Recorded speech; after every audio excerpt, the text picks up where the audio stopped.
Imagine being so mentally untouchable that no insult, no setback, no chaos could shake your peace, where people try to provoke you and fail, where your silence speaks louder than their noise, where your calm is your greatest form of power. This isn't a fantasy, it's a skill, a discipline, a Buddhist way of living. Today you're going to discover a mindset that frees you from overreacting, overthinking, and over-explaining. You'll learn how to protect your energy, detach from chaos, and respond to life with clarity and control. The world may never stop testing you, but you'll stop being affected by it. 1. Not everything deserves your energy. In life, not every battle is worth fighting. Not every comment deserves a response. And not every person is meant to be understood, defended against, or explained to. Buddhism teaches us a profound truth. Your mental, emotional, and spiritual energy is sacred. It's your life force. And wasting it on things that don't matter only pulls you further from your path. Think of your energy like water in a vessel. If you keep pouring it into meaningless arguments, toxic people, or worries about things outside your control, soon there will be nothing left for the things that truly matter. Your growth, your peace, your purpose. Gossip, its noise, grudges, they poison your heart. Constantly checking who said what about you, that's an emotional trap. These things weigh you down like invisible rocks in your backpack, making every step in your journey heavier than it needs to be. Before you give your attention or reaction to something, pause and ask, is this worth my peace? Will this help me grow? Or will it drain me? Is this aligned with who I want to become? When you start asking these questions, you begin to choose your battles with clarity and intention. You no longer get pulled into every drama or every distraction. Instead, you rise above them. Buddhism isn't about being cold or detached from life. It's about being wise with your energy. It's knowing when to engage and when to walk away without guilt. When you learn to protect your peace like a treasure, you'll notice something powerful. The less you react to nonsense, the more powerful you become. Choose calm over chaos. Choose peace over proving your point. Choose progress over pettiness, because not everything deserves your energy, and when you finally accept that, you'll step into a whole new level of freedom. 2. The power of internal validation. One of the greatest sources of anxiety in our lives is the constant craving for approval from others. We want to be liked. We want to be praised. We want to be seen as successful, intelligent, kind, attractive. But in Buddhism, we are reminded of a liberating truth. Real peace comes not from how the world sees you, but from how you see yourself. When your sense of worth is tied to external opinions, you become like a leaf in the wind, blown in every direction depending on what people say or think about you. One compliment lifts you up. One criticism tears you down. You are no longer living for yourself. You're performing for an audience that's constantly changing. But internal validation is different. It's quiet. It doesn't shout or demand recognition. It comes from knowing who you are, what you value, and what path you're walking. It's the ability to say, I am proud of how I handled that, or I showed up with honesty and kindness, and that's enough. The Buddha never sought applause. He lived in truth, and that truth was its own reward. Similarly, when you align your actions with your core values, compassion, integrity, mindfulness, you no longer need others to tell you that you're doing well. You know it. So how do you build internal validation? You reflect, you meditate, you journal. At the end of the day, you don't ask, did they like me? Instead, you ask, did I act with wisdom? Did I stay true to myself? Did I grow even a little?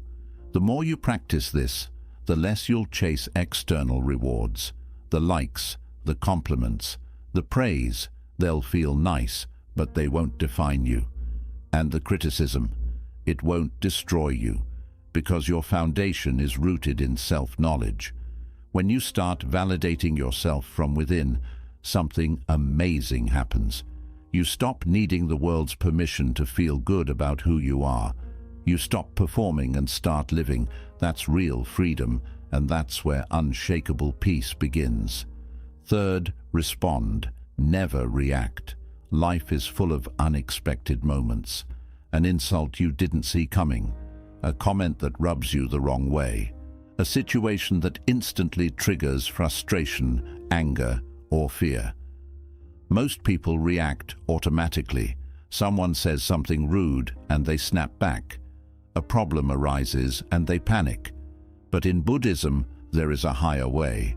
Don't react, respond. What's the difference? A reaction is immediate. It comes from emotion, not wisdom.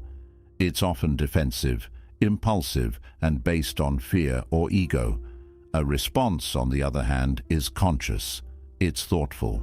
It creates space between what happened and how you choose to deal with it.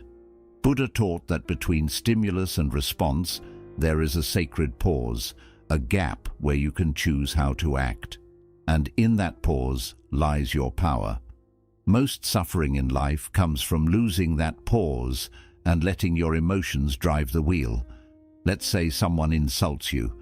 A reaction would be to yell back, defend yourself, or take it personally.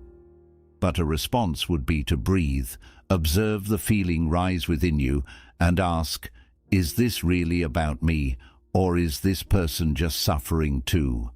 Will replying with anger serve me, or will silence speak louder? That moment of reflection changes everything. It doesn't mean you suppress your feelings. It means you observe them without becoming them. You don't let your emotions hijack your mind. Training yourself to respond, rather than react, takes practice. It begins with mindfulness. Every time you feel triggered, just take one breath. One conscious breath creates enough space to anchor your awareness. That pause is where you remember your values, your peace, your purpose.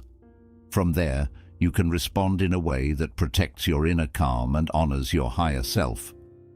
The truth is, most situations don't need your reaction. They need your stillness. Your ability to stay calm when others lose their control is a form of wisdom. And that wisdom can de-escalate tension, preserve your energy, and maintain your dignity. When you master this principle, you'll stop being a puppet pulled by emotions. You'll become the one who leads the moment, not the one dragged by it. So the next time life throws a trigger your way, don't just react. Pause, breathe, respond with clarity, not chaos. And in that space, you'll find peace the world can't take away. Fourth, let go of the need to be understood. One of the deepest sources of suffering for many people is the desire to be fully understood by others. You want people to know your heart. You want them to see your intentions, your pain, your reasons. But in Buddhism, we learn that clinging to this need for validation and understanding can trap you in unnecessary frustration and emotional turmoil. Here's the truth. Not everyone will understand you. Not everyone is meant to. People see the world through their own filters, through their wounds, their beliefs, their assumptions. Even when you speak your truth with clarity and sincerity, someone else might still twist it, reject it, or ignore it entirely. And when you attach your peace to whether or not someone understands you, you give them power over your emotional state. You become a prisoner of their perception. You try harder to explain, to prove, to justify. You replay conversations in your mind, wondering what you could have said differently. But all of that is a distraction from your true path. Buddhism teaches us to release attachments, and one of the most powerful attachments to let go of is the attachment to being seen accurately by others. Letting go doesn't mean you stop communicating or caring. It means you stop suffering when others don't get it. You understand that your peace doesn't depend on their approval. You stop needing to prove yourself. You stop explaining yourself to those who are committed to misunderstanding you. Here's a simple yet freeing truth. You know your heart. You know your intentions. You know your path. That's enough. When you let go of the need to be understood, you step into a beautiful kind of freedom.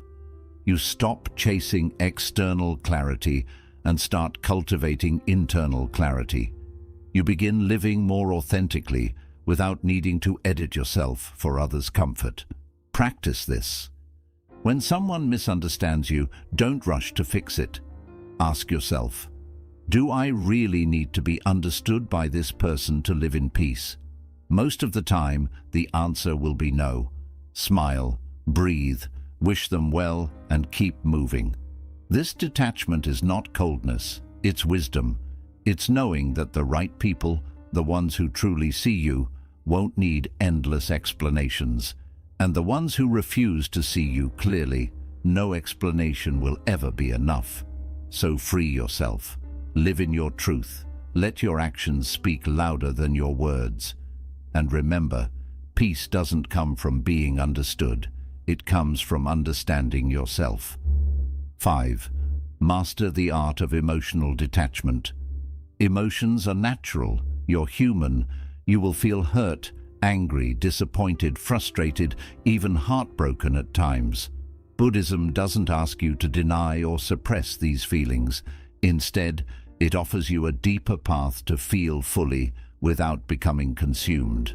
This is the art of emotional detachment, a form of inner mastery that allows you to experience life with openness while keeping your inner peace intact. Detachment does not mean you stop caring. It does not mean apathy or indifference. It means you learn to observe your emotions rather than being controlled by them. Like watching a river flow, you see the emotion, you recognize it, but you do not jump in and get swept away. This is the essence of Buddhist mindfulness, being present with your emotions without identifying with them. For example, when someone says something hurtful, your first instinct may be to feel anger or pain. But if you've trained your mind, you'll notice that emotion arise like a wave, and instead of immediately reacting or internalizing it, you create space. You might say to yourself, "This is anger. I see it. I feel it. But I am not it." That space between feeling and reaction, that's where your power is born. This practice is especially helpful in relationships. When people disappoint you, misunderstand you, or even betray you, emotional detachment gives you the clarity to respond with wisdom rather than hurt. It allows you to care deeply without clinging, to love but not lose yourself, to let go but not collapse. In Buddhism, attachment is considered a root cause of suffering. When you cling to emotions, holding on to joy, resisting sadness, obsessing over someone's words, you create mental tension. But when you observe emotions like clouds passing through the sky, you learn that they are impermanent. They come and go.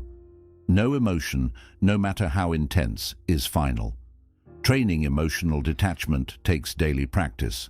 Meditation is one of the most powerful tools. Sit quietly. Focus on your breath. When a feeling arises, don't fight it. Just label it. This is sadness. This is anxiety. This is craving.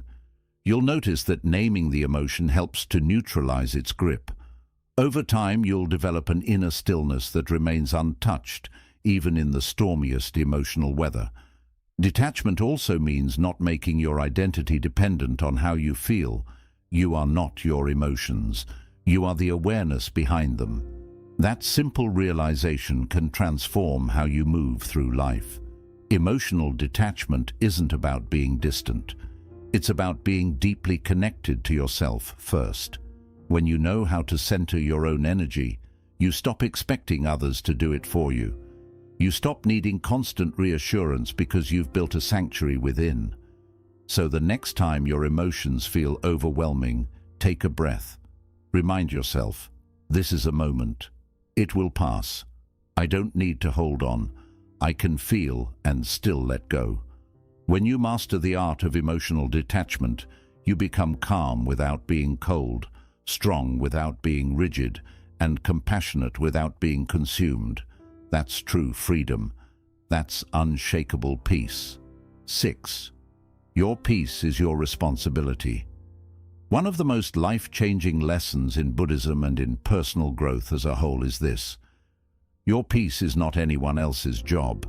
It is yours. This may seem simple, but it's incredibly powerful because for most of our lives, we've been conditioned to believe the opposite. We think we'll feel at peace when other people treat us right, when situations go our way, when the world aligns with our expectations. But this belief puts your inner world into the hands of forces you can't control. Buddhism turns this belief inside out. It teaches you that the path to freedom begins when you stop outsourcing your peace and take full ownership of your mental state. Peace is not something to wait for. It's something you create, moment by moment, thought by thought, breath by breath. Think about it. If your peace depends on someone else never upsetting you, you've already given them the power to control your mood. If your calm depends on everything going exactly as planned, you'll be disturbed by even the smallest inconvenience. But if you begin to see peace as your inner discipline, something you build and protect like a sacred garden, then no one and nothing can steal it from you. So how do you start taking responsibility for your peace? First, by understanding that peace is a daily practice, not a one-time achievement. It's not something you get once and keep forever. It's something you return to over and over, especially when life feels chaotic. You choose it like a warrior chooses stillness before battle. Begin each day with intention. Even 5 minutes of silent meditation can set the tone for how you respond to life. During that silence, tell yourself, I will not hand over my peace today. I will not give the keys of my mind to anyone else. This quiet commitment becomes your anchor. Second, protect your mental environment. Just like you wouldn't let someone throw trash into your home, don't let toxic conversations, unnecessary drama, or negative news pollute your inner space. Learn to say no without guilt. Learn to step back when something disturbs your equilibrium. This isn't avoidance, it's wisdom. It's you saying, my peace matters more than this momentary distraction. Third, take full accountability for your emotional reactions. When you feel irritated, hurt, or angry, don't look for someone to blame. Instead, ask, what is this reaction trying to teach me? Where am I still holding on to pain or expectation? This is radical ownership. It's not easy, but it's where true strength lies. Because once you stop blaming others for your emotional state, you reclaim the power to shift it. Remember, even the Buddha was surrounded by chaos, insults, and betrayal, but he remained centered, not because the world around him was peaceful, but because he had trained his mind to be peaceful within. This doesn't mean you become passive or indifferent.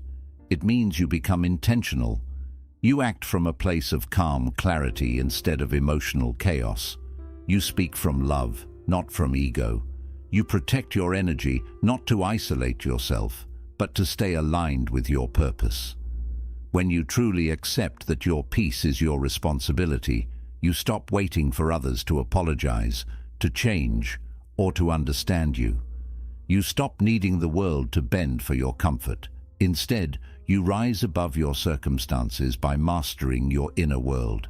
You become the calm within the storm, the one who brings light even during dark times. And the best part? Peace spreads. When you live it, others can feel it. Your presence becomes a safe space, not just for you, but for everyone around you. But it all begins with one choice. I choose peace, and I take full responsibility for protecting it. That's not just maturity, It's true mastery. And through that mastery, you'll find that the strongest kind of peace is the kind no one can take from you. 7. Remind yourself of the bigger picture. It's easy to get caught up in the moment, irritated by a comment, hurt by a misunderstanding, frustrated by a delay, or overwhelmed by life's small hassles. But Buddhism offers a powerful practice, regularly zooming out to see the bigger picture, because what troubles you now often won't even matter in a week, a year, or over your lifetime. The bigger picture is where peace is found. It's where you begin to see that most things that upset you are temporary and often unimportant in the larger journey of your life. When you train your mind to move from the small details to the wider view, from the surface to the deeper truth, you stop giving power to the little things, and you start living with a greater sense of peace and understanding. Picture looking at one thread in a huge tapestry. If you focus only on that single thread, a tiny flaw might look massive. But when you step back and see the full design, you realize that one small flaw doesn't take away from the beauty of the whole. Life works the same way. When someone says something that offends you, ask yourself, will this still matter 5 years from now? Is it really worth disturbing my peace? Most of the time, the answer will ground you. The emotion will fade. The weight will ease. Buddhist teachings often use the ideas of death and impermanence to help us shift our focus. This isn't meant to scare you. It's meant to remind you of what truly matters. The Buddha said, "Of all footprints, the elephant's is the greatest, and of all meditations, the one on death is the most powerful." Why? Because when you deeply understand that life is short and uncertain, you stop putting your energy into things that don't support your peace, growth, or purpose. You begin to ask deeper questions. What am I really here to do? How can I bring more kindness into this moment? Am I acting from my higher self or reacting from my lower self? These kinds of questions pull you away from small thinking and bring you back to your true self. The bigger picture also reminds you that everyone is going through their own struggles. The person who snapped at you might be grieving. The one who ignored you could be stuck in their own self-doubt. Everyone is acting from their own level of awareness, just like you are. When you remember that, you move from judging to understanding, from irritation to empathy. Another powerful way to return to the bigger picture is through daily reflection or journaling. Each evening, ask yourself, what really mattered today? What did I give too much emotional energy to? What will I carry forward tomorrow, and what can I leave behind? This habit helps train your mind to ignore the noise and focus on what's meaningful. It makes you more thoughtful, more steady, and less reactive. When you remind yourself of the bigger picture, you also become more present. That might sound like a contradiction, but it's not.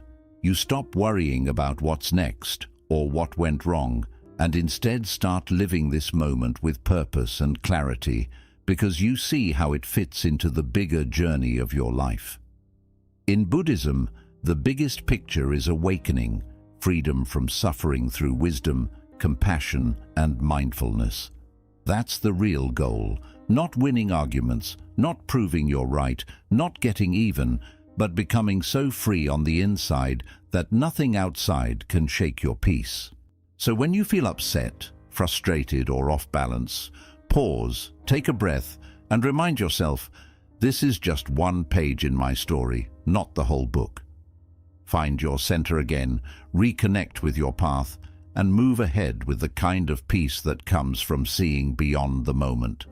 Because when you live with the bigger picture in mind, you stop stressing over the small stuff and start becoming someone who sees life with wisdom, not from a place of pain. That's when you're truly unbothered. That's when you rise.